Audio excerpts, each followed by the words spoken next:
what we have while we're alive. So really get aware of your breathing. You know, take that time to take the center and breathe.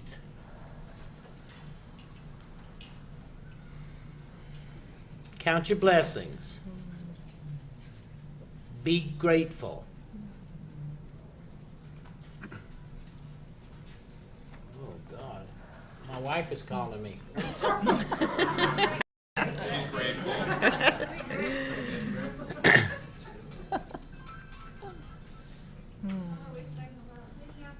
Hello?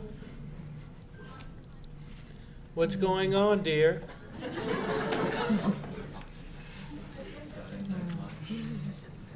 Okay. Would you like to say hello to...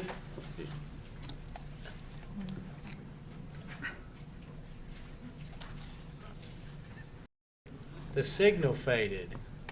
In more ways than one. Oh, fabulous.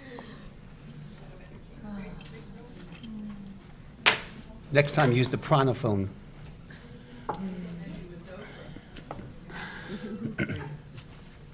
She wouldn't call me this time of night. Okay, guys. We still have 5 minutes. So while we're having this 5 minutes, and we're settling in and looking at life after death, which is really life after life.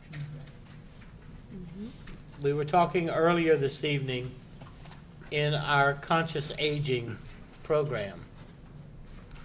And I want to bring this point back in as we get ready. The only thing that dies is the physical body. Nothing else that dies. All the rest of mental, emotional, and spiritual of ourselves just matures. So when we're talking about death as a concept here in the beginning, the only thing that dies is physical. And the rest of it, spiritual, mental, and emotional, is only maturing. And a physical life is about spiritual, mental, and emotional maturing. So as we listen to each of our fabulous panelists, think of your questions now. Begin to put those questions that you may want to ask if you had no dialogue with anyone. When you're sitting alone and by yourself and you're wondering about this issue, what questions would you ask? Because having them here, a lot of times once that mental process is in place, one of these people will hear it and that question will get answered. So let's try a little experiment. As we each give our first initial presentations, think of your questions.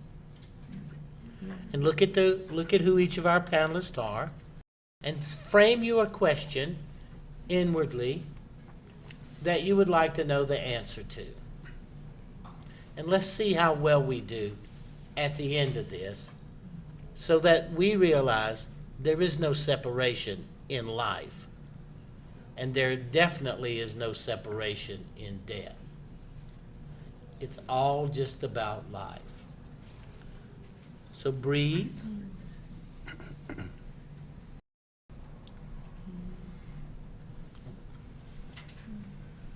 And appreciate. Who are you the most thankful to for making sure you got here tonight? Who are you the most thankful to for making sure you got here tonight? And think about them. If it was the airlines, if it was your wife, your mother, your sister, your brother, your children, the person at McDonald's when you were stuffing that Big Mac in your mouth trying to drive down the freeway, who are you the most thankful to?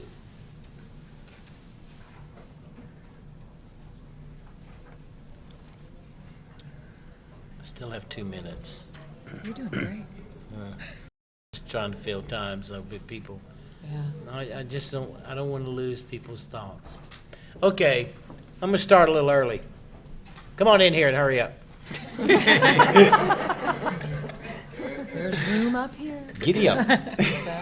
It's getting people. It's Friday night in the year of our Lord 2007, and it's the Conscious Life Expo. And it's always amazing that what Robert starts with, and this is Robert Quicksilver and his beautiful wife, who puts everything on the line to make this work and to bring together 150 booths of people who bring their wares and their products and their services into a space in this hotel so that we who are seekers and we who are searchers and we are people who are compassionate about our inner spiritual growth have the opportunity to not only hear the person who brought the products, but to be able to walk out into a set of booths, to experience and touch it, and also meet and become friends and acquainted with like-minded people. That is a gift and a blessing. So as we're getting ready for this part of this program, I'd like you to be thankful for the Conscious Life Expo and their people. There's Shima right here in the back who helped push this together. Please, everybody, think a good thought about them and appreciate the effort that they went through to make this so successful and to make it to where we don't just have to read about it in a magazine. We don't have to look it up on the internet. We get to walk around and meet people and greet people, listen to products and services being presented, and pick one up and touch it. I sincerely hope that each of you, over the next 2.5 days, stop at every booth. Stop and thank the person who came here.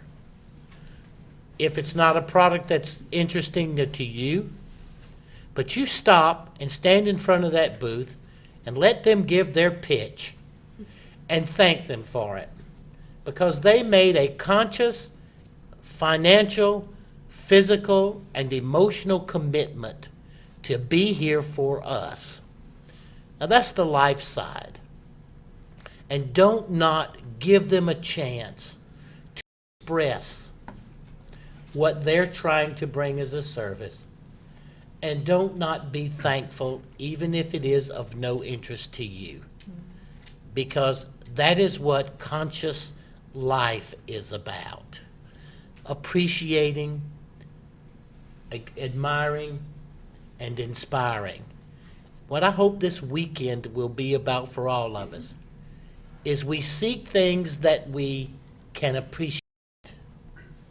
We seek things that we can develop a certain perspective to admire, and by following it, we can develop admiration for the content, services, and lectures that you hear. And third, that we can take this information and go forth and inspire others to begin a deeper search into this glorious opportunity that we call life. It's about living.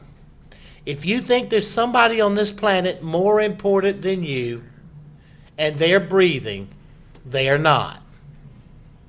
If you think there's somebody on this planet that has a higher mission than you, if they're still here, they don't. So today, tomorrow, and the next day, every person on this panel and every person you meet, every product and service are all on an equal playing field. Do not look up to anyone. Appreciate, admire, or be inspired by them. Because I promise you, as we at this panel look out and see a full audience at 8 o'clock at night on Friday thinking about death, we all years. So give yourself a hand.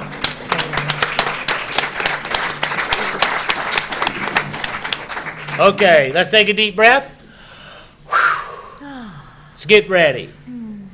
I'm the moderator. I'm Dannion Brinkley. Most of you, if you don't know me, you're very fortunate. And I would beg you not to get to know me very much because it's really boring and depressing.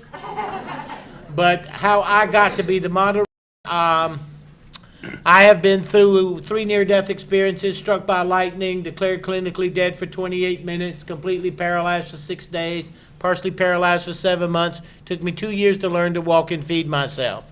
I always say this. One day I never believed any of this crap. The next day I was dead, and the day after that I became everything I never believed. So as far as a near-death experience, I do not recommend it. I only recommend complete death experiences. They are not all they're cracked up to be, because they'll teach you this lesson. 75% of everything you've ever heard in your life is a lie. 15% you haven't heard yet. And then you have to reconstruct your life. I had, because of being struck by lightning, I had open heart surgery. And they gave me 9 months to live. And I made it through that, and because of being struck by lightning and because of the medicines I was taking, I had 3 subdural hematomas explode in my brain. I had to have emergency brain surgery. I spent 3 hours in surgery, 41 hours in recovery. Then I had a massive grand mal seizure, went into cardiac arrest, was put on life support, and I stayed there for a couple of days, and they gave me an 8% chance to survive. And in the course of 5 surgeries in my life, I've had 3 near-death experiences. They're chronologued in the book Saved by the Light, At Peace in the Light, and The Secrets of the Light. So I get to moderate. That's what you get. My part is only this. No one dies. It does not happen. I wish all of you would die, so you would be the first one that ever did it. No one dies. It will not happen. No matter what your insurance man tells you, the preacher tells you, the government tells you, or institutions tell you, it ain't gonna happen. So what that teaches you is this. Forever is not near as long as you think it is. It's a lot longer. That's true. And you're going to be yourself a long time. So realizing that, everybody, by getting into your mind the stupidity of consistently thinking there is the end of something without consecutively realizing there is going to be the beginning of something else. The near-death experience has taught me unequivocally, without any question, that there is no end to anything. It's only the beginning of something else. I hope in your questions you ask about how to explain that. But my esteemed colleagues in panel tonight, I'd like to introduce each person. This is Kira Ra. She is a terrific person. She has a wonderful husband. He's a little strange. He would have to be. And she's had a near-death experience, and it gave her a communication with angelic realms. And I used to think this stuff was garbage. Until in the near-death experience, I explored a couple of angelic realms. So that was the end of that. The next is Bruce Goldberg. Bruce is a fascinating person. Hypnosis is his specialty. And in dealing with hypnosis, a lot of hypnotherapists come across a very rare and odd phenomena about human beings.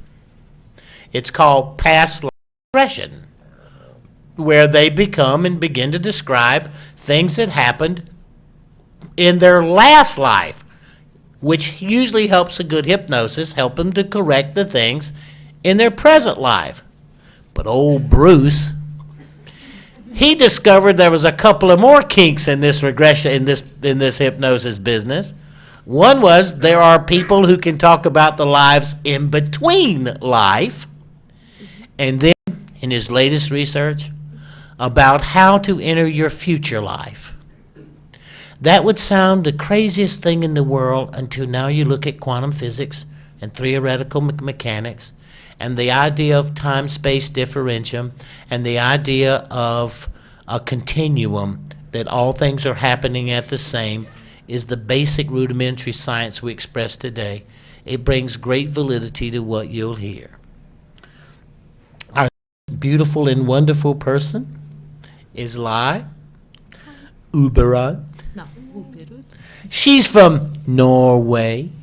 She's our Viking princess. She's probably one of those Aleutian queens of light.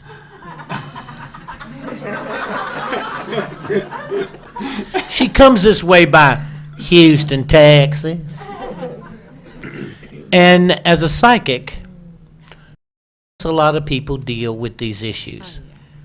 And in the course of her readings and her consultation, has really got involved in what life after death means and how people who have already transcended can come back and help those who are here.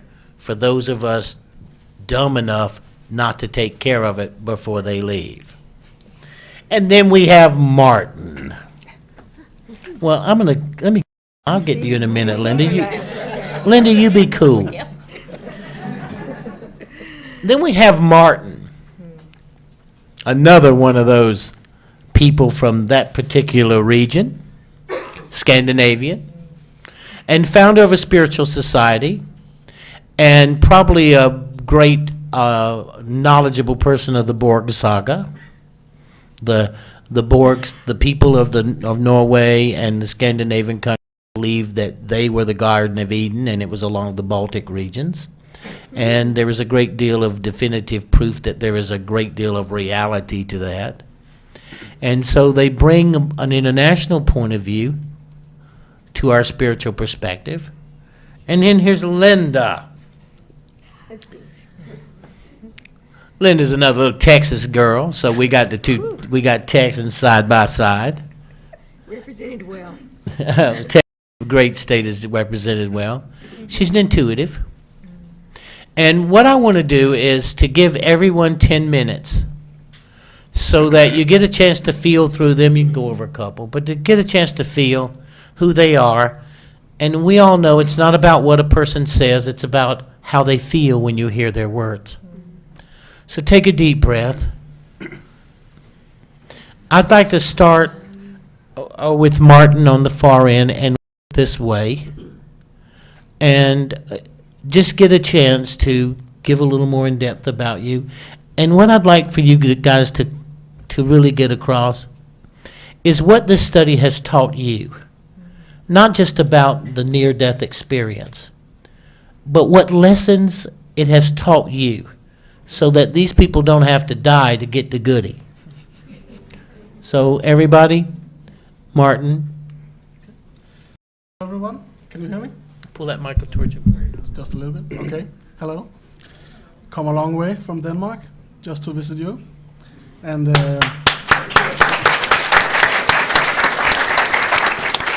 this is the first time for me to be in a panel like this. Normally I'm the only one on stage performing or telling what I'm doing and my work. But I really wanted to join this panel because it's interesting knowledge. And it's my motto. I can start with my motto. It became, watch out for your life. It's precious. You got only one, and it's eternal. It's not only the physical life. It's the eternal life. And once, many years ago, a guy told me exact that until, you're crazy. You're absolutely crazy. And then I discovered the hypnosis techniques. And since I've been working with that, I've been doing past life regression I've been trained by Dr. Michael Newton in life between life therapy, and I've been working with these kind of things for the last 5 years. So I have performed a lot of past life regressions, and the knowledge gained through that is amazing. None of my clients walk out of my room thinking there's only one life. It's amazing what you can find. It's really amazing. And it changed my life, I can say. Coming from a TV world as a producer and a photographer, had my own session 6 years ago, changed everything. I thought every cycle was mental. But I got the chance and I grabbed it and changed my life from 1 minute to another. And since then I have only been working with these kind of things because it made sense to me. I felt it deeply inside, and I would just know more and more and more. So just recently I stopped studying and learning from whom I could learn from. And now I'm just trying to spread the word to you guys and whoever is interested in these kind of things. So this is a special kind of work. And the way I combine this knowledge through hypnosis, as my colleague does, I work with medium too. So I get to see both sides. I get to talk to those who are not here anymore, and I get to guide those who are still here to see and visit previous lives and the life between lives, which for me is the most interesting part of it, because that's the real life. This is just a part of the schooling as a soul and as the spiritual consciousness we got. So for me, LBL between life is the true amazing part of our soul life. And that's where we learn, that's where our spiritual council is, the library, every part of our soul life. So basically, maybe not being able to put any more words in it, that's about my angle into this kind of work. So, Well, Martin, let me ask you Yeah, this, yeah. because you have Minutes. almost 4 more minutes. But okay. if you were looking at life between life, where would you describe that place was? Is it a consciousness? Is it an energetic form? Is it a place? Is it Valhalla or? I'm not that much into saga, but it's an energetic place. I definitely believe it is, where you bring your consciousness, your spiritual consciousness. So there's different kind of how to describe that place. It's really up to the individual who's visiting. Some people make the scenario like Roman place, or maybe just a forest or a beach. But the points or the places to go is the exact same no matter who goes there. The hierarchy is the exact same. Who you have to visit, who's your gatekeeper, who's your soulmates. No matter what religion you got, what age or female, it's always the same structure and places to go, stations people talk about. That's the thing that amazed me from the beginning. Said, well, 8,000 people can be wrong in this, so I want to check it out. Yeah, and that's based on Michael Newton's work, of course. Oh, yeah. Okay. So, everybody, now we get a chance to explore what goes on in between each of these lives as opposed, and what I wanted to make as a point before we move on to Linda, is the fact about death, the non-existence of the concept of death outside of physical. And everyone here who's ever had a near-death experience truly appreciates the fact of we hope that we don't take our bodies with us. Linda? Okay, pardon my voice. Oh, okay, thank you. I got 2 of them now. Okay, pardon my voice. Hopefully you can hear. I've got some allergies with LA. Have y'all noticed some allergies too? Okay, I am a spirit-chosen life path healer. Spirit came into my life about 9 years ago, created a miraculous healing of me, and told me I was late from the path that I had chosen, and I had to get busy. And they began training me for the work that I would do. They announced that I was a life path healer, and I had no idea what that meant or the job that it was going to entail over my future. But they began bringing people to me, helping me guide them, intuitively guide them, helping them understand their life path and the challenges that they chose for this lifetime. And they taught me tremendous lessons about what our soul's journey really involves. That it is not just this one lifetime, it's many, many lifetimes that all are wrapped up in this long soul's journey. And so that not only did they give people guidance through me, through the messages that I give them, but they taught me that there is life after life after life after life. And they allowed me to become a medium. And it wasn't anything planned or anything that I prepared for, but they allowed me to become a medium and open the doorway to teach me from the other side. Describe what a medium is, please, Linda.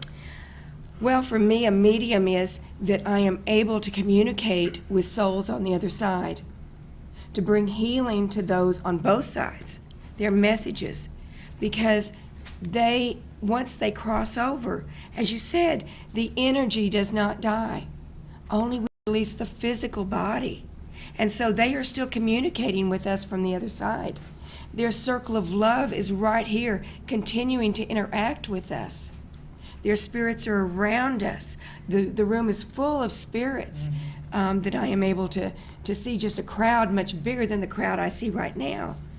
And so in the work that I do, I help people understand that their loved ones are still there as a support system for them, that they have not left them, they have not abandoned them, that death is nothing to fear. Death is quite beautiful. Death is even more beautiful than birth. And that's hard to believe because we become so joyful when a child is born. But when a soul releases this physical body, then their journey only just starts over. And they keep going on and going on. And they may cross over from this physical dimension, but then they just begin their preparation to come back in. And sometimes it's a very short preparation. Sometimes it's a long preparation. Because I have seen souls and they communicate with me just as if I was communicating with you. Their voices are that clear. They may not have full memory of this lifetime, but their soul, their initial soul, carries that memory. And so what they do through me is Spirit wanted, Spirit, let me explain Spirit. Spirit is the consciousness of God. Spirit is the angelic realm that are the fingers of God that work within our lives. And the masters that bring us the words of God, all of that is made up into the energy of Spirit. And they were around all of us, helping all of us with our soul's journey. And you chose what you wanted to experience in this lifetime. You chose the challenges of this lifetime. You chose the messages that you were going to receive from your spirit guides and your angels to guide you through those challenges. You chose all of the issues you wanted to work on from lifetime to lifetime. That is your purpose. That's your soul's purpose that you carry on. And so in understanding that you chose all of this, it makes the soul's journey so much easier. That you know, I chose these people to be in this life with because they're going to help me. And so even when those people cross over, they're still there to help you, and they continue helping you through all of your lifetimes because you're functioning in a soul group. Yeah. And this soul group is so powerful for you because this soul group makes a commitment to you to come back in with you lifetime after lifetime, helping you with your life, and you help them with their life. And so it just webs out and ripples out as your life touches all of those around you. Spirit, actually, can I show? Spirit wrote a quick book through me. They channeled this book because they said, people are so afraid of death. They are so afraid that it is the end of their life. And they needed us to understand that it is not the end. It's just the closing of one door. can start over with a whole new group of issues to work with and a whole new journey to go on. The energy of your soul never dies. Never dies. It just keeps on continuing lifetime after lifetime. And that energy is so powerful that it chooses the challenges that you encounter in each life, because that's how it grows. That's how it raises its awareness, raises its vibration to keep getting higher and higher in the dimensions. So it's very, very important that we understand death is nothing to be feared. We don't, seldom in any of our cultures do we prepare for death. Do we prepare for the grief that we are going to encounter when we lose a loved one? And that's why they wrote the book. They want people to understand. That's why they've gifted so many people with knowledge to help you move forward with your life without fear and to guide you down your path. There are so many gifted people out there. Some of them are afraid to speak up. Those on this panel, they know the power within them to help you. And that's what they're doing, is reaching out to help you on your path. Thank you. I'd like to bring this up too, so that I'm going to ask this question, so who gets to answer in the course of it.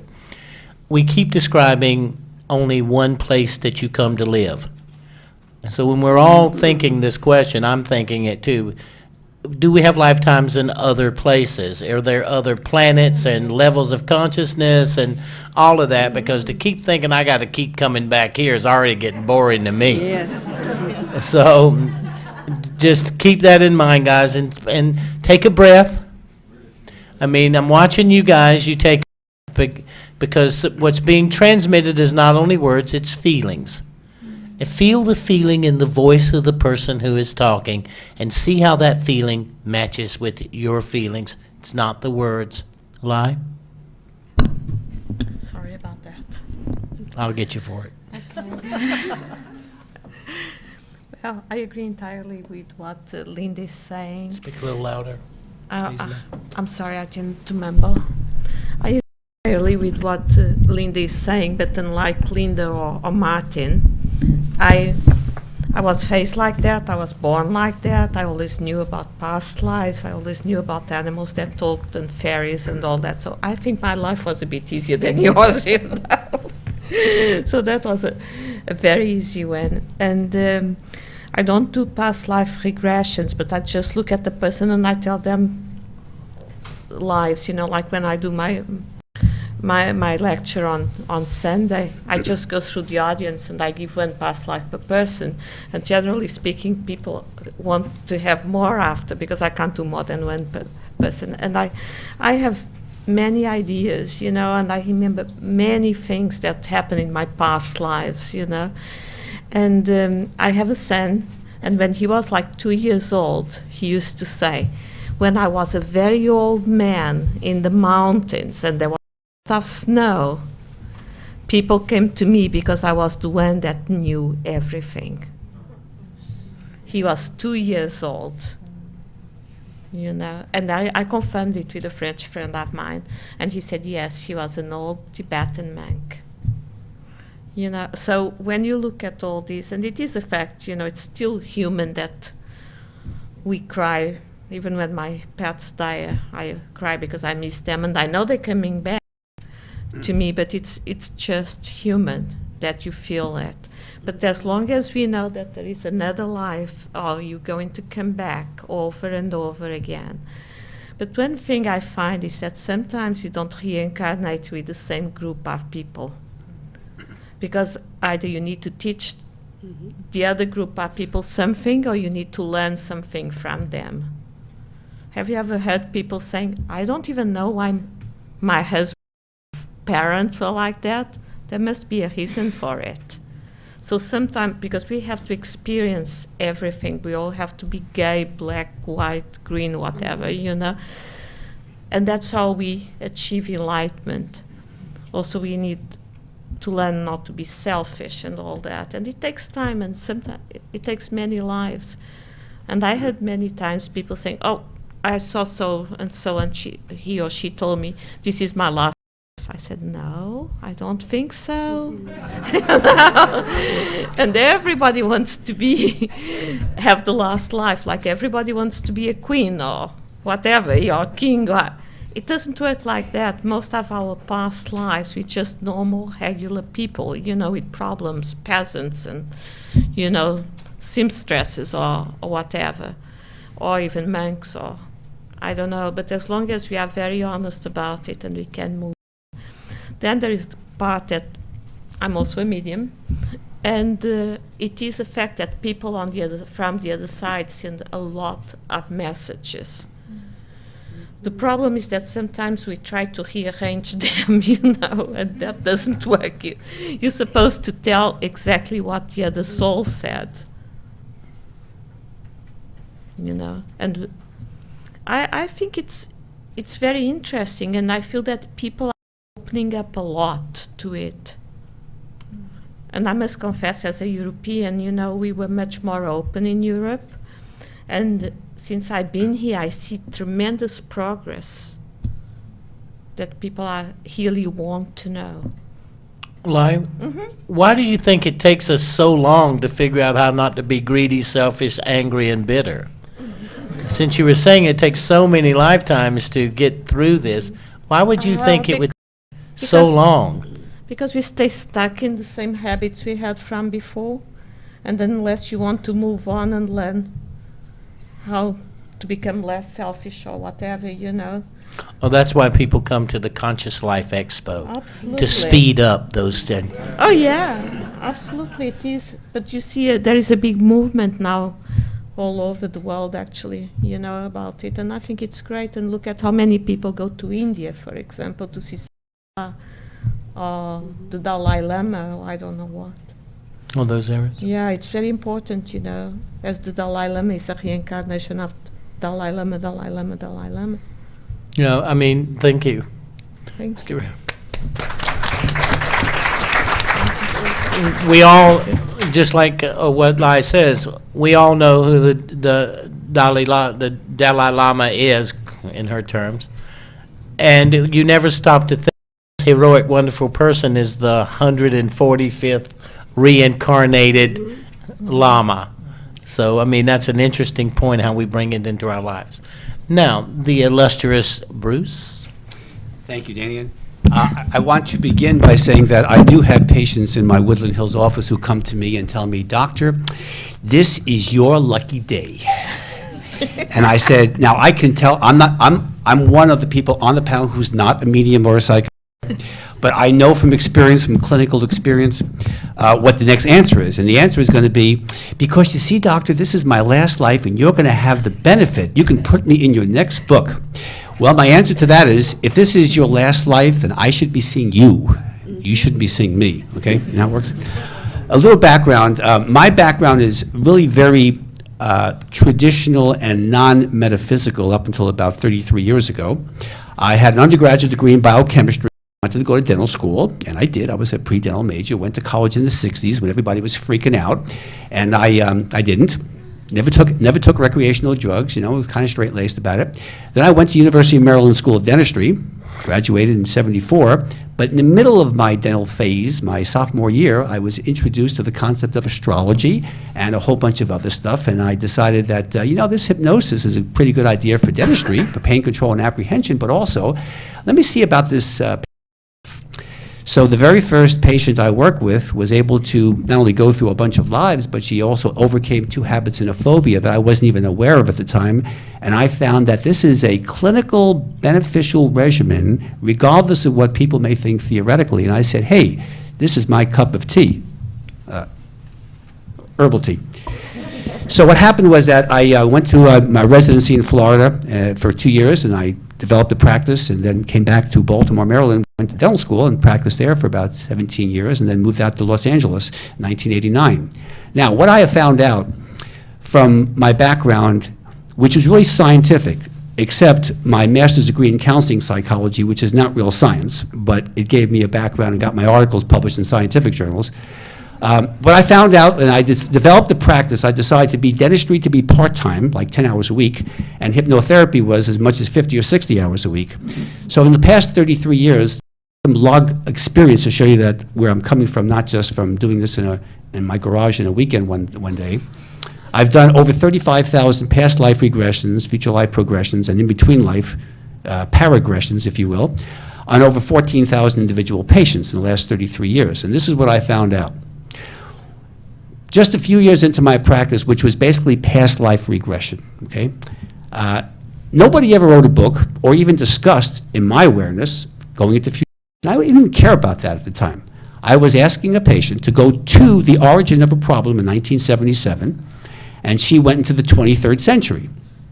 Well, at first I thought it was kind of fantasy and this and that, and then of course I got involved with quantum mechanics, quantum physics, the new physics, and you realize that past, present, and future is a space-time continuum which is occurring now, and there's no such thing as the past, or the present, or the future. It's just a big mush.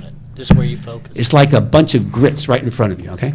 All right, so... Now you're talking. All right, so now what happened is that I developed, and I said, okay, progression. I also discovered something else, and this is where the medium and psychics will relate to, of course, and so will you, Dannion, from your near-death experience. I discovered the concept, which of course actually was named by Plato, as I found out 2,300 years ago, of the superconscious mind. He actually named the superconscious, or the higher self. That is the white light that you see when you have near-death experiences or any other out-of-body experience. So I decided to develop a technique called the superconscious mind, which people will, patients of mine are trained to access their higher self. This gives them the Akashic Record connection. This tells them the past, present, future lives. This tells them everything in the universe, their relationship to the universe, their karmic purpose, as well as the universe's Akasha, if you will. So this gave me a tremendous amount of insight with all these 35,000 plus experiences to find out what really happens between lives. Well, what happens? Okay. First of all, when is into spirit, I do not like the term death because the soul is, what is the soul? We know scientifically, now this is where I'll relate to my science background, and this is confirmed by any scientist who knows anything about this.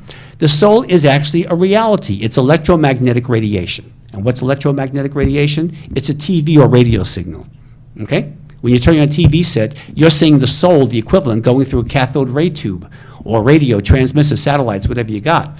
Well, the soul is the same kind of radiation, electromagnetic, which is the majority of the radiation in our universe, that's going through the human body temporarily. This is a temporary staying point. Now, I believe in keeping the body in great shape, okay?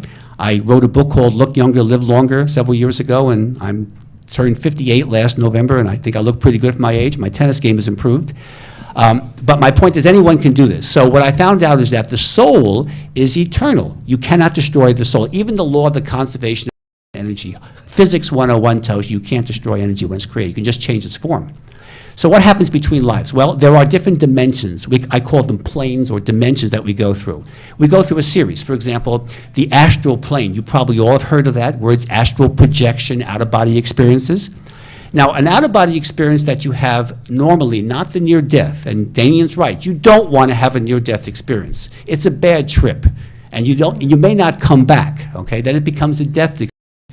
Well, in a regular out-of-body experience, research shows that when you go to sleep at night, you dream for 3 hours a night. This is the REM cycle. This is classic dream, let's call it psychophysiology 101. And in that 3 hours that you are dreaming, you're in the REM cycle, the alpha brainwaves, you are out of the body. You're in a different dimension. So where do you go? Well, the astral plane. That's the most common one because it's the second largest dimension. It's characterized by a sound. The sound is the roar of the sea, like a sea up to your ear.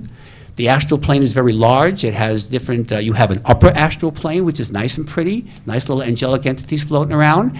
And then you have the lower astral plane where Darth Vader and Dick Cheney hang out. I mean, okay. It also has a museum on the astral plane, so people like Bill Gates and Thomas Edison have condos up there. Then you have the next dimension is the causal plane, which is actually the seat of the Akasha, the Akashic Records. They're dimensional computer chips, if you will. And the causal plane sounds like a New Age bookstore. You hear tinkling of little bells, you know.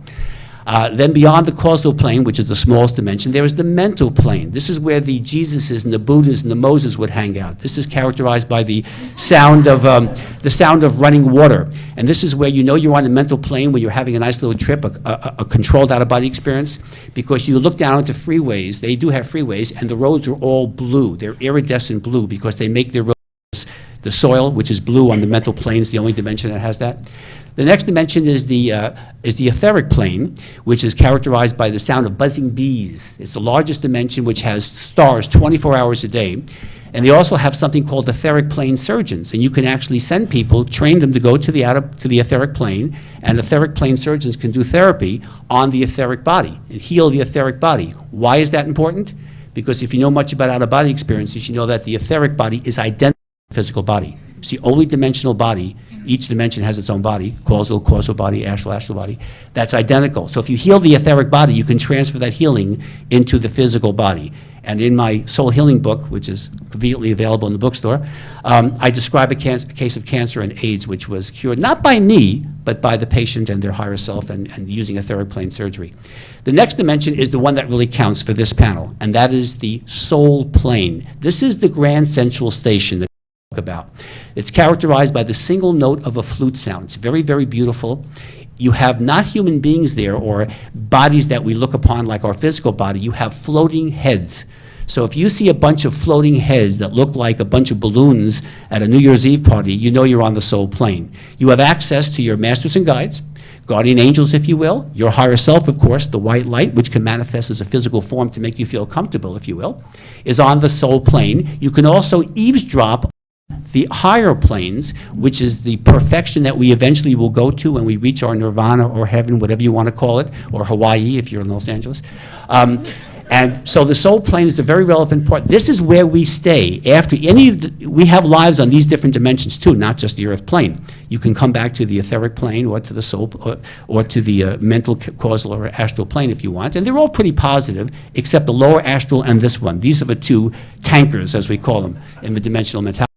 When you're on the soul plane, you will now be given the choice of your next life. You choose your parents, you choose your environment. Are you rich or poor? Are you black or white? Are you gay or straight? Are you whatever? Are you upper level or mezzanine, you know, whatever? You choose all that. So the answer is when people say, I have a tough life, you chose it, and it's your karma. You have to work out the karmic cycle. Now, in answer to your question about why people don't learn their lessons and why we have 10,000 lives, the average person here has at least 1,500 past lives, and we'll have a whole bunch of others, is because we have something called, this is the clincher. This is the freedom, but the problem. It's called free will. You have the right to be an idiot. You have the right to ignore people. You have the right to not get it. How many times do people just make the same mistakes over and over again? How many people get traffic tickets? It's 20% of the population of California gets 85% of the traffic tickets, right? You know that? People make the same mistakes. Look at the wives you have. Look at the employees. So basically, the point of all this is to, how do you do this? How do you speed up the karmic cycle? You want to get out of it. You want to get beyond the lower 5 planes. We call this the karmic cycle, the physical, the astral, the causal, the mental, the etheric. Those are the karmic cycle. You do this by accessing and maintaining a connection, hopefully, at the moment of death with your higher self, the superconscious mind. That's called the conscious out-of-body experience. See, there are 3 kinds. The regular out-of-body experience you have at night when you dream. You dream like you're falling or you're flying, you know, all those Superman dreams, or Superwomen, excuse me. Those are out-of-body experience, regular. You don't want to have the near death. Dannion's right. That's rare, but people do come back. The third kind is what I train people to do, is called the conscious out-of-body experience. You maintain a connection with your higher self. You do that at the moment of death. You then pass the disorienting forces of the karmic cycle, as I call it, and you go right to the soul plane. And if you're really cool, you don't come back. Be a spirit guide and help others, or you can go to the higher planes, which is nirvana, the God energy complex, whatever you want to call it. The exact experience, what is this really like? Me talking about it is nice, but talk is cheap, as they say in the South and places like Texas and Alabama and places like that. Well, I'm doing a workshop tomorrow night at 6 o'clock here. Baltimore. I'm doing a workshop tomorrow night at 6 o'clock at Century A, in which doing seeing into the future, take you into the future of this life through the death experience, the crossing into spirit, into the in-between life experience, to the soul plane, and you can see how you choose your next life and get a glimpse of your next life. So that's an example of that. So basically what I'm saying is that you have, the soul is eternal. You can control the quality of your life, or you can just keep on messing it up. It's your response. Access to higher self. Do your own thing. and you can shorten the karmic cycle, and that's what we're all here to be, all you can be, but don't blame anyone else. You know, it's like it's your experience and you control it, but if you are guided properly and listen to your higher self, that little voice within you, the angel, not the devil part, then you're going to be on the right path, and that's what I'm all about.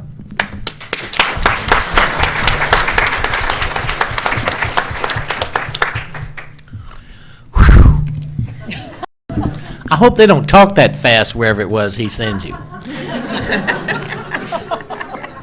I've known Bruce a long time, and I love him, so I can make fun of him. And when he hit that grit story, I was all for whatever he was saying. Okay, take a breath. Move back down to your heart center.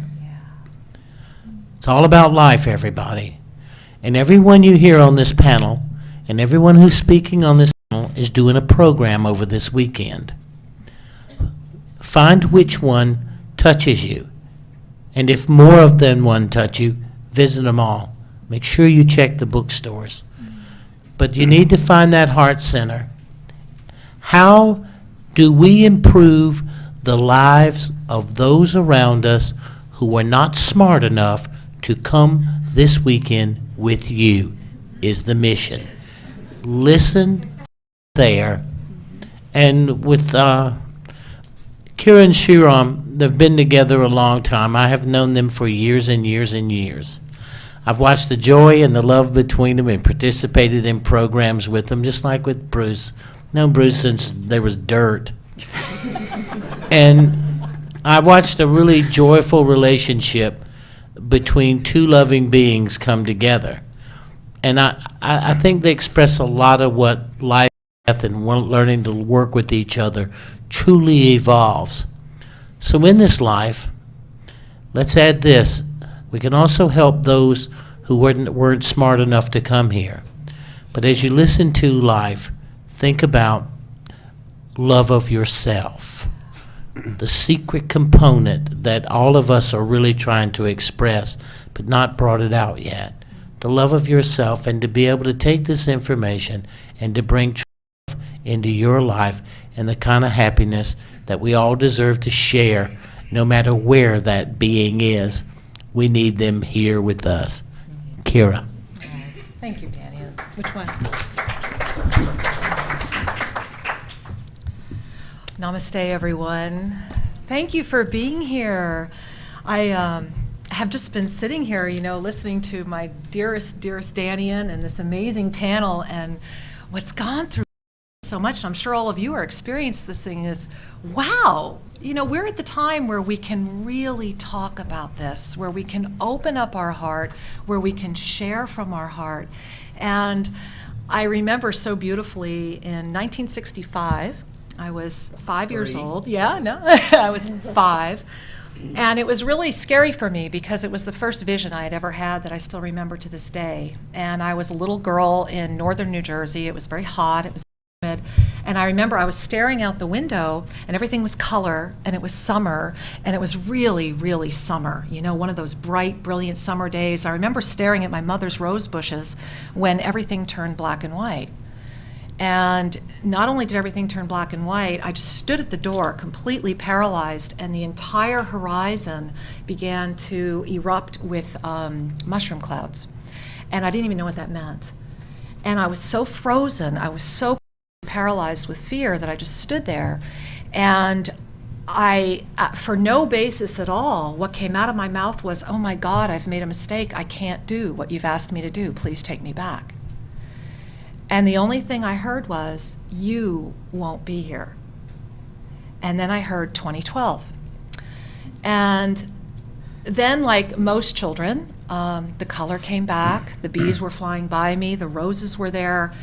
I stood there like a stone till my mother called me, and I came from a family that had really discarded all of their foundations of God. We didn't talk about God in the house. There was just nothing there. My parents really had discarded their religions. And so I had no one to talk to about it, and it would be almost 40 years later before I understood what had happened.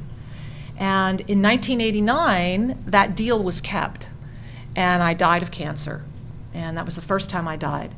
And what was fascinating for me that I was a clinical, totally clinical, stereotypical type A personality at that time. I was really doing America, I was out there working, and I owned a company, and it was all about, being a single mom. I was really proud of that, I was taking care of my kids and doing all the right things, and it was all about a bigger house and more cars and just everything. And I remember I was running around. Now I'm 5'10", and right before I died, I was size 4, which, if you know me now, which you do, right, I could stand up. I am not a size 4 anymore.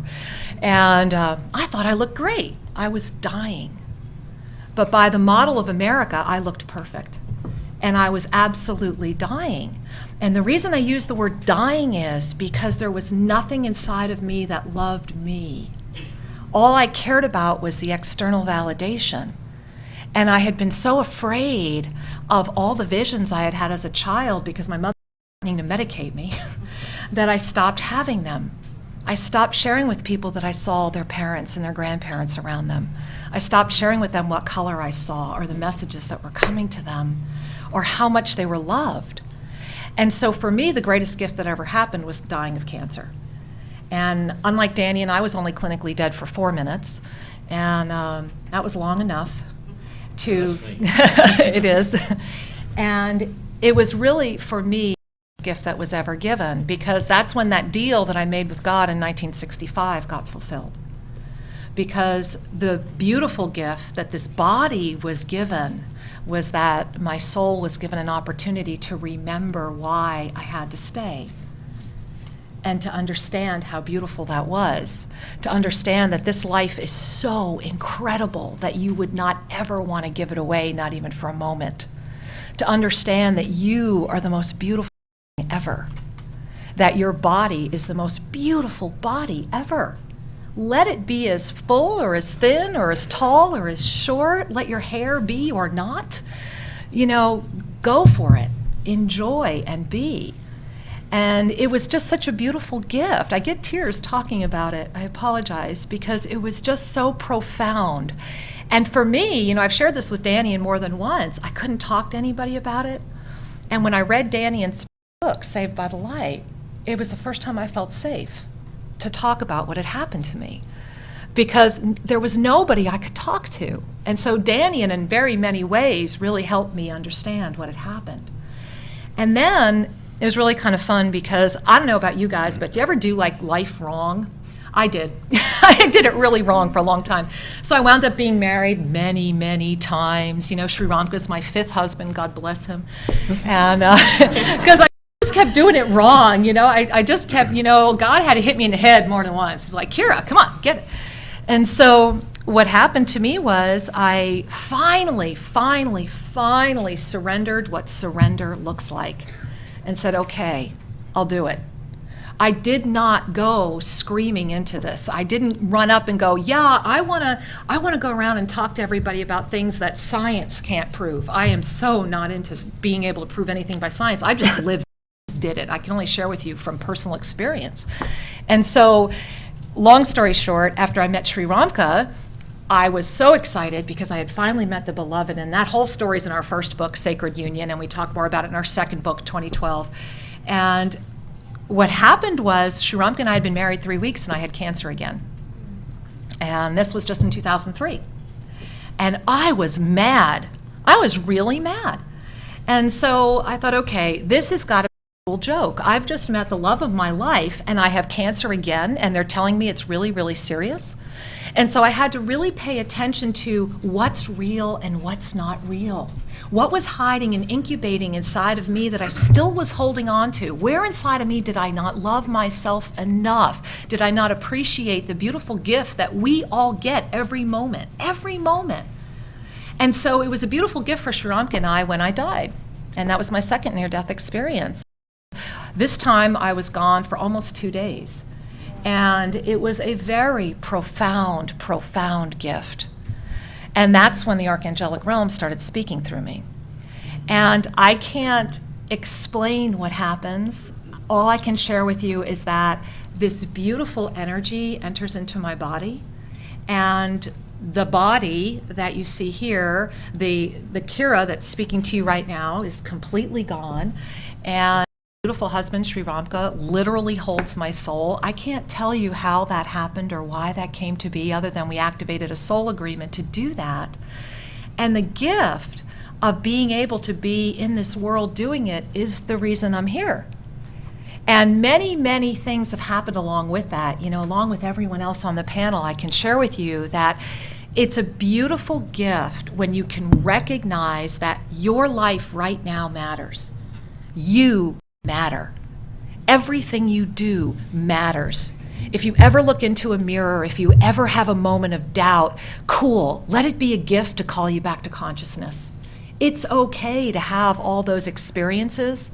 And we are at the time right now, you know, it's 2007.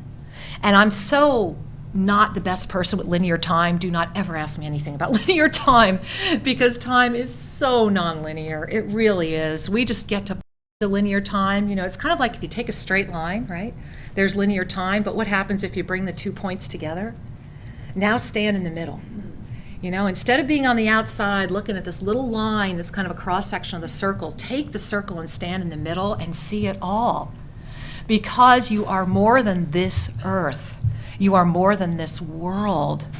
You are an amazing, amazing galactic citizen.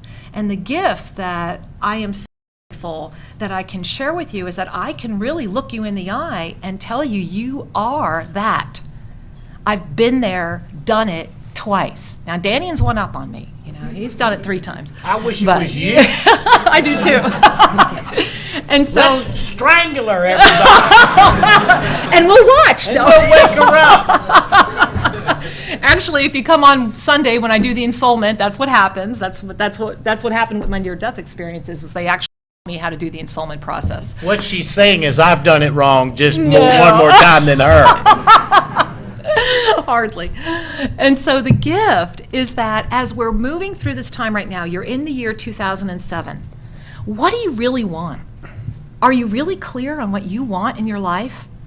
And that's the gift that you can offer yourself right now, is divine clarity, because the universe wants to conspire to give you what you want. I mean, I look around this room right now, and between all the masters that are right here, it's very cool you chose to sit there.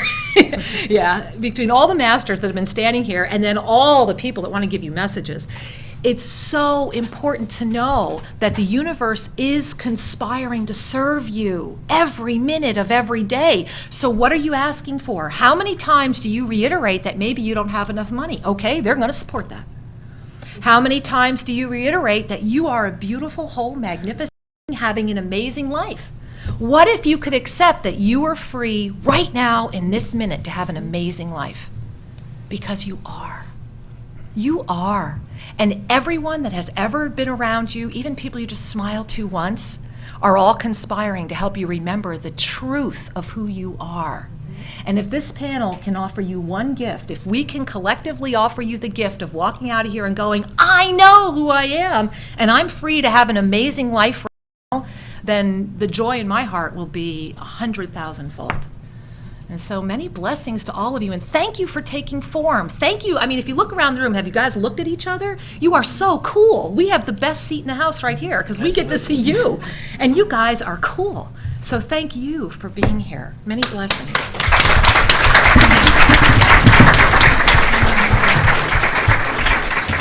Okay, let's take that deep breath.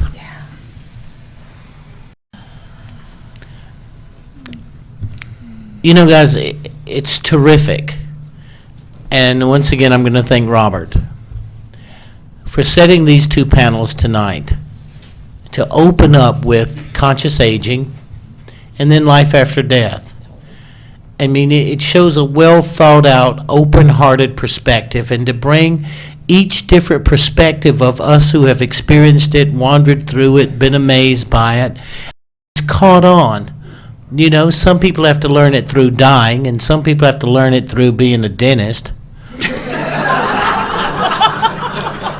Some people are born with it. Some people get a calling for it. And some people just walked up on it one day, and it took their life, took a hold of their life, and took a young man making movies and producing and segments and the whole world like that to create a whole new person. And we're all the same. I said earlier, if you think somebody here is more important than you are, if they're breathing, they're not. If you think there's a person on this panel that's more powerful and more magnificent or more something than you, then it's you just have not imagined yourself to be that. People say, Dannion, it's amazing that you've been dead 3 times. I said, hell, not near as amazing. I've been alive 4. And when you start to look at it, take another deep breath. For a moment, I'd like for you to be very thankful to Robert Quicksilver standing back there. I want you to turn around and look at him. He made this happen. And so as we get ready to ask our questions, please do this. Every one of these people has a program. Everyone has a program that they're going to offer through this weekend. I'd like for you to go to all of them if you could, but please attend at least one of them. Please. Because an active look at the fact that there are multi-dimensions to your reality is what you're hoping to find. The other thing that you're hoping to find is that you're not alone in your search, and Robert created a place for us to look at that. The other is the most important one. Death scares the hang out of everybody. And you have to remember this. If you're 37 years old and you're sitting in this room and you have a friend anywhere in the world, you have a family member anywhere in the world, you have an 81% chance that that family member is going to turn to you in case of a catastrophic illness or a terminal disease before they'll turn to a doctor or clergy. Are you ready? If you are 37 years old or older and you have a friend anywhere in this world, you have a 60% chance that that family member to you in case of a catastrophic illness or a terminal disease before they'll turn to doctor or clergy. And now the real tough one. You have a 100% chance you will turn to you. So when you have an 81, 60, and 100% chance of something occurring, look what you did tonight by coming to sit in this room. You have stepped to the plate to be able to help someone who you love or someone who has loved you to be able to take a look and make critical decisions as a value of your love for them. Let that be the reason you ask your questions, that you've sat in this room, and that you explore through this weekend the magnificent opportunities of the products and services that these people have come to present. It's appreciative, and me who lives in death every day, like I said, I've been a hospice volunteer for 28 years, and I have more than 23,000 hours at the bedside of the dying. And I've been with 361 people taking their last breath, and I've been around more than 1,500 people within minutes, moments, or days of their life, and the last one this afternoon before I came here.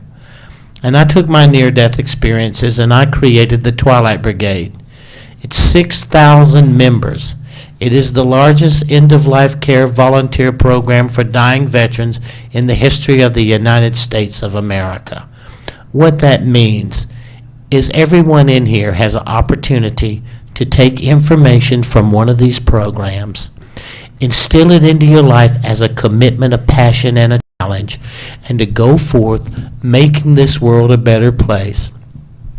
I believe unequivocally there's only 3 things that you live on this earth for.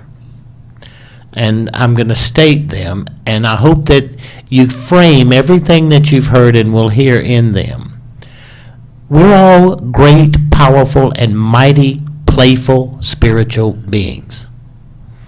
Great, powerful, and mighty, playful, spiritual spiritual beings. We have dignity, we have direction, and we have purpose, no matter where you are.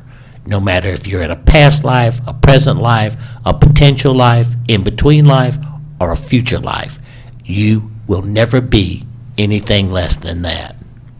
You exist to do three things: to admire,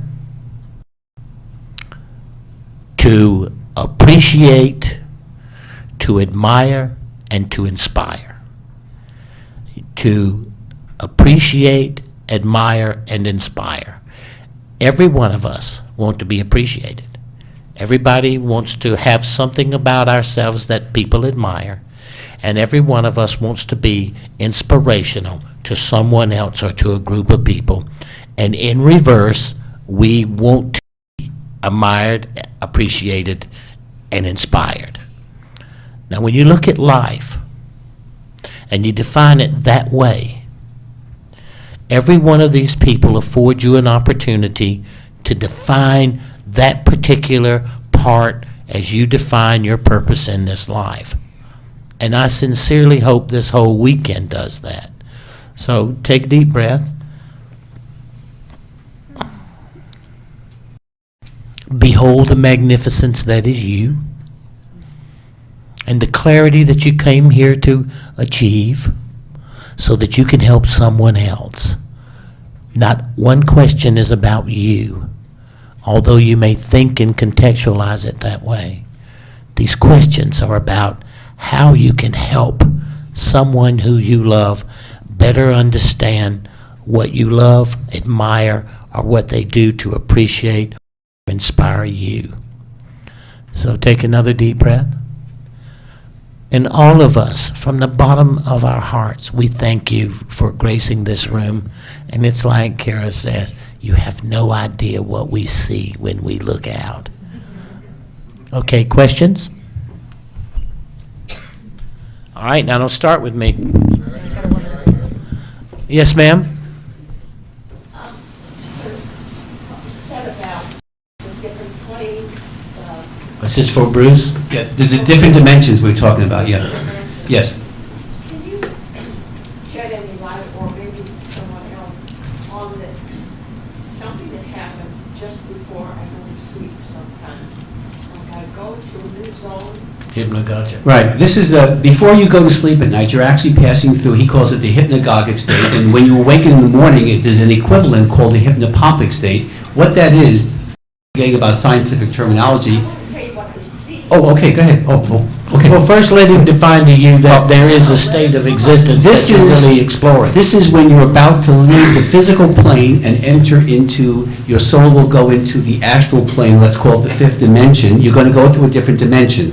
So you are now in that twilight phase, that in-between twilight zone, so to speak, level, where you're actually, your physical body will stay where you are perfectly fine, there's no danger, but the soul is going to be doing the traveling, you see? So that's the beginning phase. Now, when you have an experience, if you have any remnants of like a dream or a verbal connection, like a voice that coming in, this would be from either your higher self, your masters or guides, or your own experience on that dimensional travel that you went through. So was there something that you...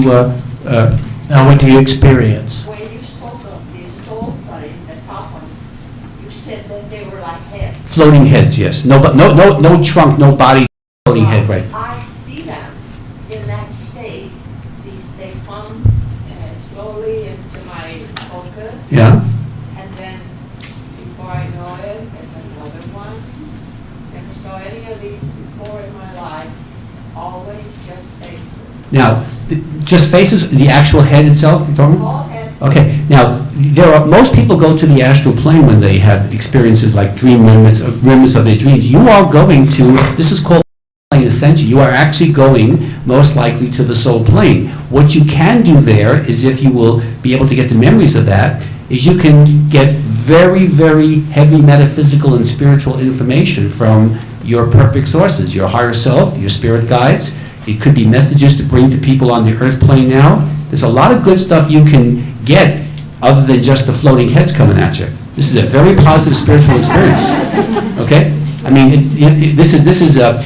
Any of the other dimensions, they're all positive except for this one, the lower astral, but that's the biggie, because that's where you change. When you eventually perfect the soul and ascend to the higher planes, you leave from the soul plane. It's the biggie. It's the one dimension that's not part of the karmic cycle. So it's a beautiful experience. I mean, So let go. So now that you've entered that safety zone, remember this. Write down before you go to sleep what you need to know. And since you're going there, remember what you're doing in this room tonight is trying to gather understanding so you can help someone who didn't come with you tonight. Everybody please stay in that framework. How do you take everything that you hear to be able to empower and to help someone who did not come here tonight? Kara? I need to offer to you really quickly. There's a beautiful green bubble right behind you, and it's Archangel Raphael, and he just keeps sharing. And I apologize for interrupting, but he just keeps sharing. He says, "But you must know you are not crazy, and it is time for you to allow yourself to go deeper into this truth. You must simply relax, give yourself the gift of breath, and this will be revealed. Your brain is trying to engage this too deeply, my love. Just allow it to come forward." Namaste. Next, this young man. Yeah, hi, I want to share with anybody on the panel. I had something quite strange happen to me 22 years ago down in Orange County, right where the Lynn Beach and Newport. Speak a little louder, please. There's a place called Crystal Cove. Some of you know it's a state park. I had just come to California at the time, and it wasn't as it is now. It was pretty much virgin land. I was driving down Coast Highway, and all of a sudden I saw these beautiful diamond-like things, and I see little plants, succulent plants giving out little oil. So I stopped and I started walking around, and before I knew it, I was back in 1892, and I knew everything about the area, and I could smell, taste, everything was so real. And the day and the time, I knew my name was Joshua, and I was carried by my minister. And he was running at the time. They had these collars on men's shirts that were separate from the shirt. And that was something to realize, that's how real it was. And the land was as if it was back then, and now it's going to What do you think this was trying to teach you? I'm not sure that's why I'm putting it out, because, I've gone back like 30, 40 times to that exact spot. Nothing can happen. were you meditating or anything prior to that? I was just You were just walking. traveling or just walking along? I was See? walking because I was trying to buy the plants, and I didn't know what they were. See, there are energy vortices around, and Southern California is chock full of it. I mean, Sedona is probably the only one with more vortices than this. You probably had, this is a spontaneous past life experience, whether it was an energy vortice or whether it was your higher self just trying to give you some insight, whether it's to help you overcome the fear of death, which is what past life regressions do, or whether it's just to have you have an experience where you can access your higher, raise your own soul's energy up. This is a very therapeutic and very beautiful experience. I'm sorry that you haven't had it recur again. I would like to see that, but that's a spontaneous past life regression. But also remember this too. Whenever you focus on nature and its beauty, in Anna Clara, an Irish author wrote, he says this, and his quote is this: "A landscape does not know how beautiful it is upon. Until that moment, it only knows it exists." So as you focused on the beauty of that nature and what it was creating, and as it was generating, and as it was producing, you were pulled into the dimension. Like Bruce, we now all recognize the multiverse theory, and there are paralleling universes. Well, the nature where nature operates is in a parallel dimension, and because you fixated on the beauty of that plant, it recognized it was being identified, and then your heart and whatever was happening opened up and moved you into a portal of time. And this happens all the time. And one more thing is, like Kira said, everybody, there is going to be a massive shift and change in our consciousness over the next 5 to 7 years. And you better get ready for it. It's going to happen, like what she said in 65, 2012, and more fully experience what this gentleman is experiencing. I mean, that's the panel tomorrow, but let's stick. Next question, there's a young lady in the back right here. I have a 7-year-old who's very sensitive, very psychic, very intuitive, and very scared to go to sleep. Does anyone, I've tried Hughes, does anyone have a good thing I can teach him so he can calm himself and he's not afraid of what he sees when he goes to sleep, because he doesn't quite know what to do with it? I'm trying to prep him so if I'm not around, because right now he literally has to hold my hand to go to sleep. He kind of has to trick himself into it. Is there any prayer situation? Sweetheart, it's so beautiful. As you're mentioning him, I just need to share with you, they're singing. And everyone that's singing around you and singing around your son says, "Dearest beloved mother, remember the song of your own soul. Hold your child in your arms and sing to him the song of love. His heart will remember and he will blissfully release." It's sound, and it's sacred sound. We do that. That's basically what It's beyond that, though. Keep going But deeper. also, what could also be happening is he could also be experiencing psychic attacks, which would give him nightmares and would make him feel very uncomfortable about going to sleep. One of the things you can do is just teach him a simple white light protection exercise before going to bed. That's all. Just have him surround himself with a white light in whatever way he can relate to. I don't know how old he is. And then that light will send out the energy to the higher self to facilitate his protection, to bolster his auric field, which will prevent him from going to the lower astral plane, which is where all psychic attack occurs. we do try it. Like I said, I have him say Hughes 3 times because I heard that that's a really good protection for dreams. Okay, now, hold on a second. Let me ask you something. I don't know all the issues that's surrounding, what's your son's name? I don't know all the issues that's surrounding William, and I know he's probably an indigo, but I can tell you what he's doing. He is reliving your fear as a child. What you went through between 3 and 7, and then you went through it, he's reliving it, and then it broke a period from 7 to 9, and then 9, 10, and 11, you went back through the same period. He is consciously matching a certain fear, the same stuff that you went through. Well, just remember this. Okay. He's consciously matching that. A lot of us shut that stuff out when you're young. It's normal. And he's trying to help you remember whatever those fears were so that you and he can work through them together. So you work on going back through and ask your parents or ask your brothers and sisters. Both my parents are dead. So I'm it. And when did you lose them? I lost my dad when I was 14, and I lost my mom in 1997, 10 years ago. Well, you have any brothers and sisters? Well, he's the closest thing I have. I had him in 1989. There we have it. Look, not having them around, this is an issue. You need to get them to be able to help you work through that period. I mean, that's just one part of it, that's all. Because he's had it since he was like you said, night terrors.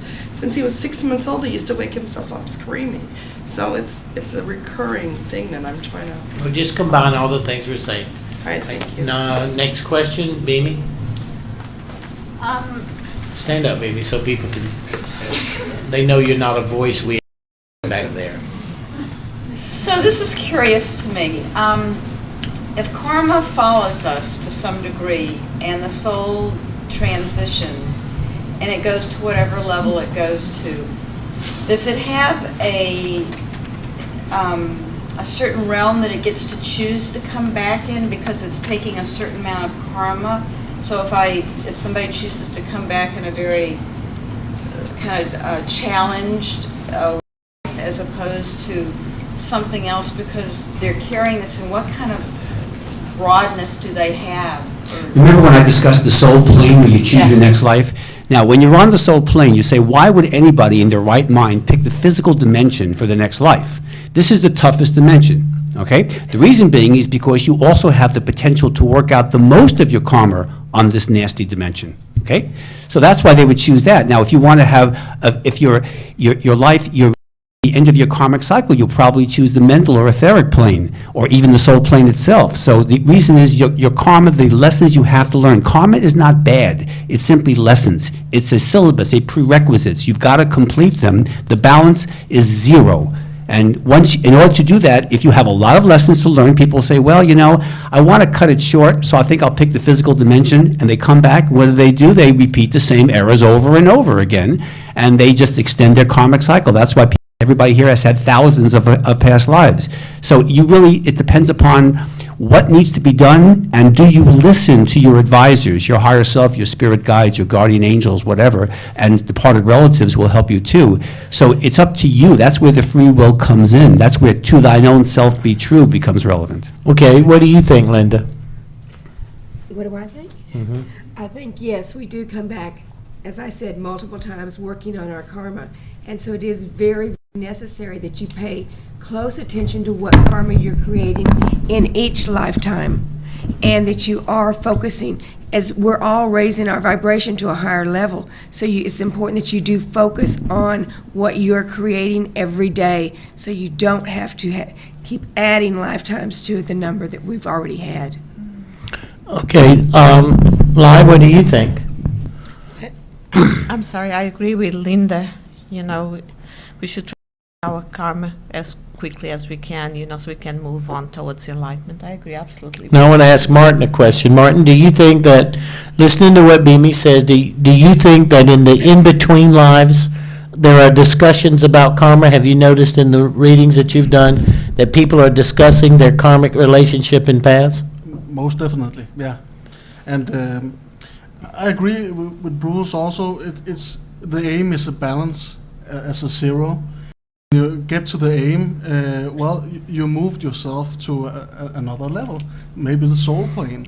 And when you are on the soul plane, you're able to choose if you want to go back and experience, or stay as a spirit guide, maybe, or advanced soul in somehow. So of course, when you visit the life between life, karma is most definitely an issue, especially in the council, going over all the issues from A to Z. And yeah. So what everyone is telling you, everybody, now listen to what you're hearing, because it's all about somebody else, it's not about you. But what you're hearing is that how brave and how courageous you must be to step into the physical, mental plane.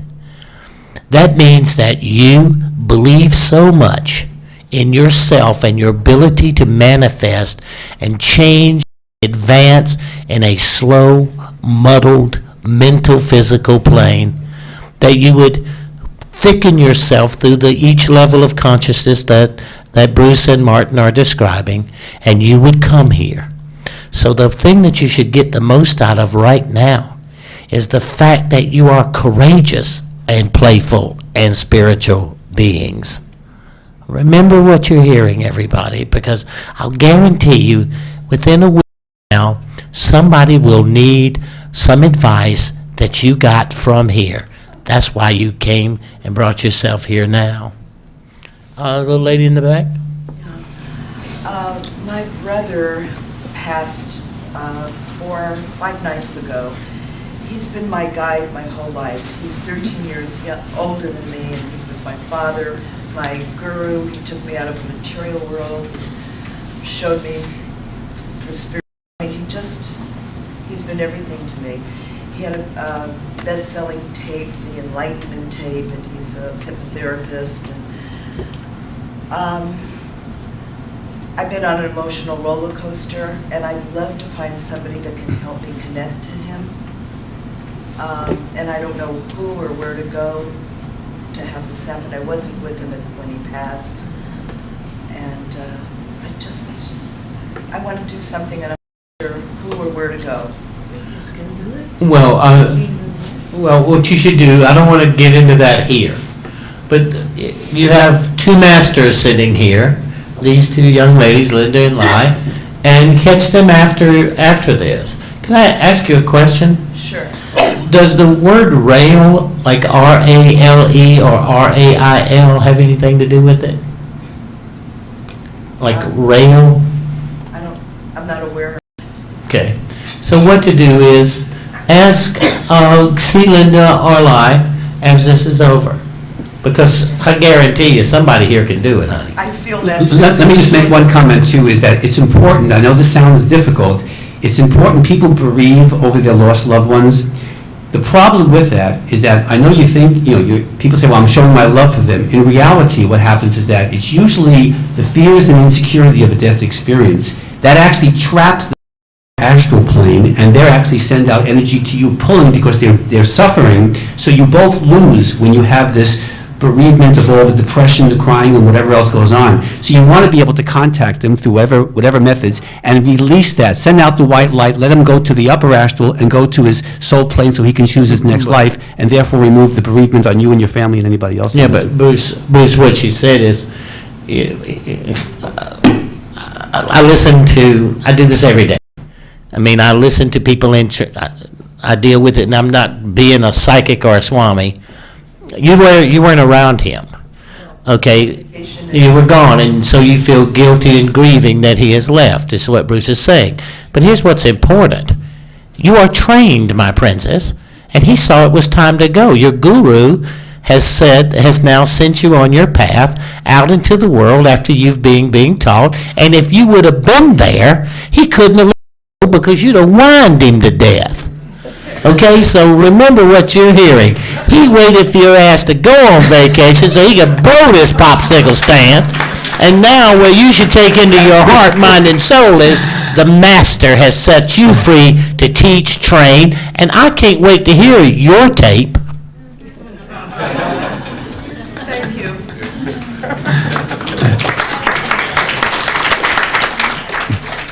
Danny, you about how we had to be brave to come here, but there's a flip side to that.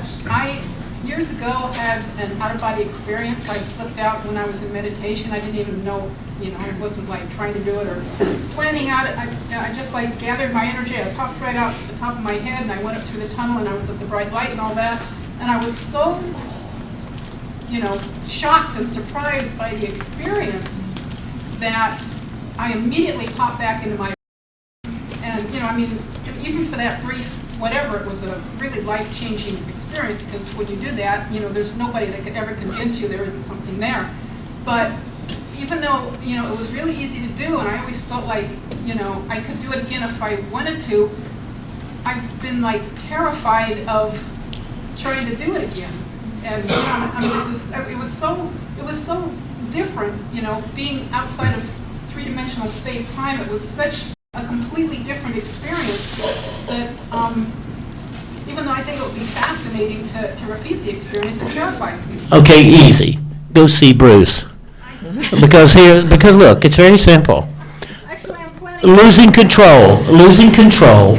Once you've seen the freedom of the spiritual power and might, and you have wandered those realms, and when you come back into your self-frailty as a consciousness, you're going to keep from doing it.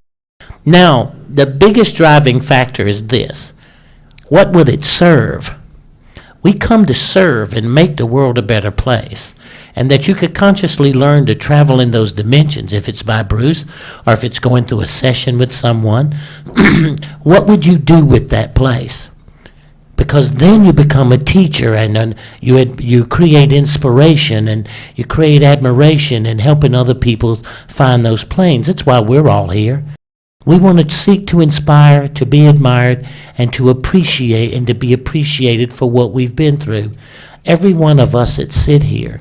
So what you need to do is come up with what that would serve, that there is a world outside of this, and now to have a control in the safety of Bruce, or the control in the safety of Martin, to travel to that existence and create patterns so that you could help others. So I think that's important, and to get rid of that self that feels so inferior, to explore the deep spiritual level. All right, now. Remember also, fear is the reason why you haven't been able to repeat the experience, and that's the F word that keeps you in the karmic cycle. So you want to overcome the fear, and it's not complicated. You can do it. You go to the workshop tomorrow. I have an astral voyaging CD program. It's very easy. Anyone can do it. Just relax, cool, remove the fear, and empower yourself. And like Dannion said, you'll be able to help others interdimensional material you'll receive when you do those astral voyagings. They're really fun, and they're very spiritual and uplifting. Okay, all right, we're done, but here's what I want you to do. Everybody take a deep breath. Truly appreciate yourself. Take another one.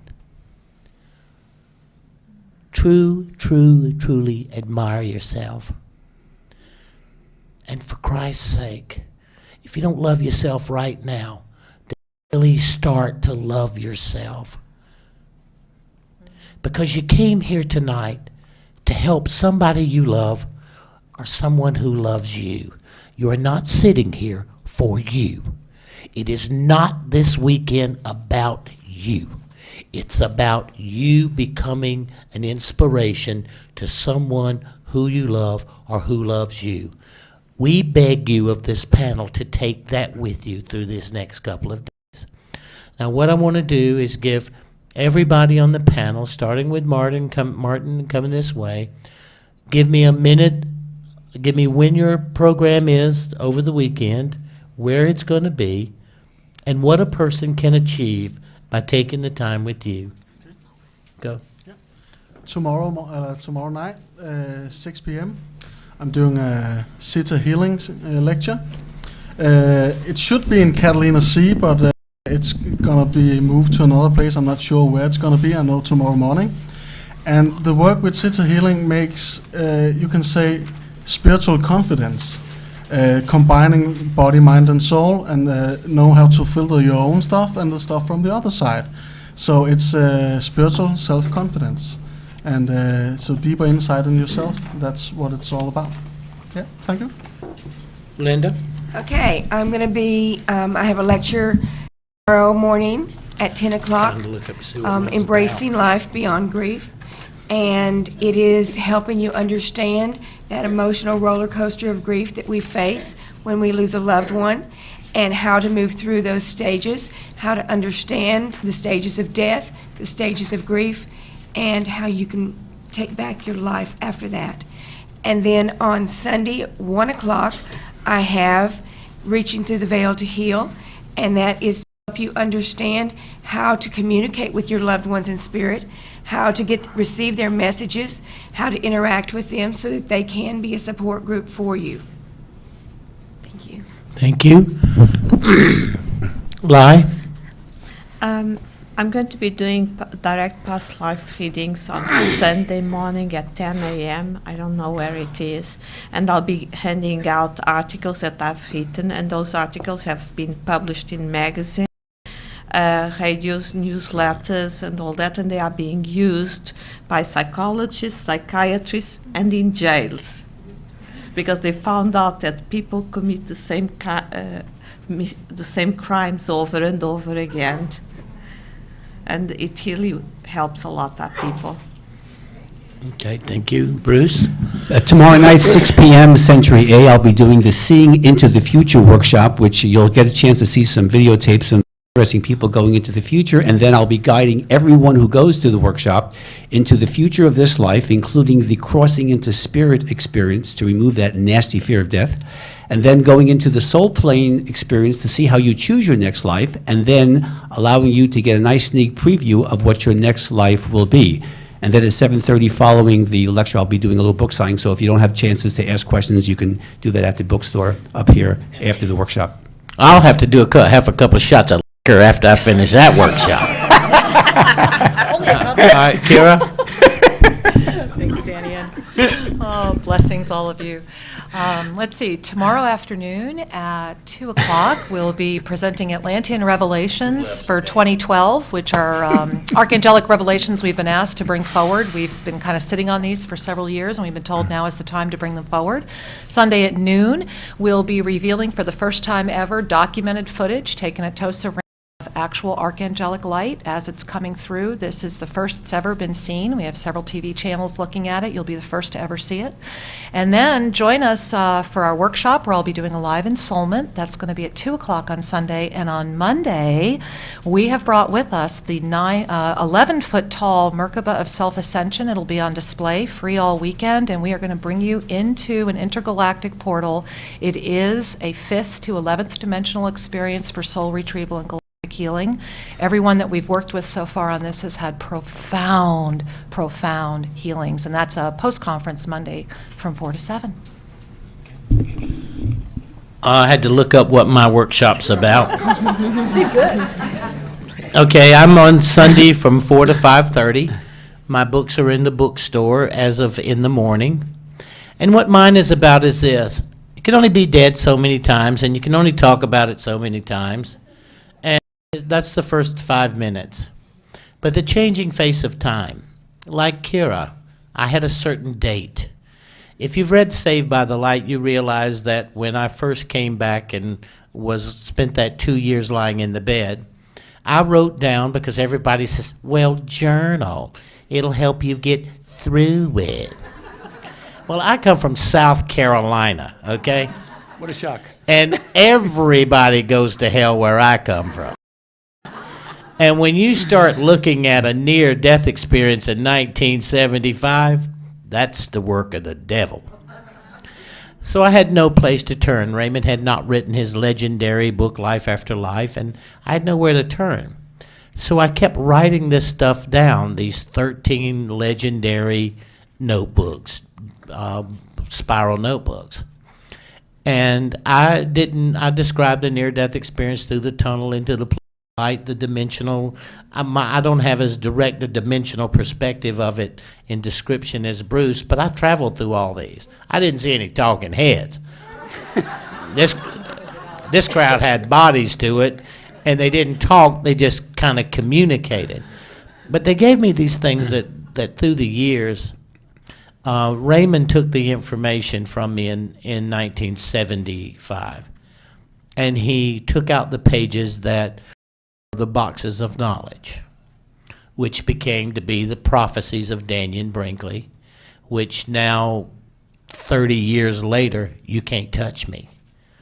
As I chronologue the probable possibilities of the history of humankind, all the way from 1980, the first one occurred, to now, where we are is we sit on the precipice of either peace or world war. I've described the footnotes that would bring us there. So mine is about the changing face of time and how to look at these prophecies so that we can affect and change consciousness. Because all of these levels of dimensions that's been described, we are in play, kids. We're going to, at the end of what the Mayans called a 26,000-year cycle, we can scientifically back up where we are. Entering the galactic center, the star sun in the middle of the universe, the end of the procession of the equinox, here we are. And so mine is about the changing face of time. Realities and dimensions that I have consecutively lived in since 1975, and that I can see them, and the strength of the paralleling universes and the work of Deutsch and the work of Planck and the development in the multi-universe. But I want to be able to take all this stuff that I've learned and watched come true and be able to focus it so you can get the absolute most out of the life you're living based on there is no fear of death. And this opportunity, we won't get it again for 26,000 years, the dawn of an age. We won't get it again. And that means we are the ones in charge of the age. We are the ones.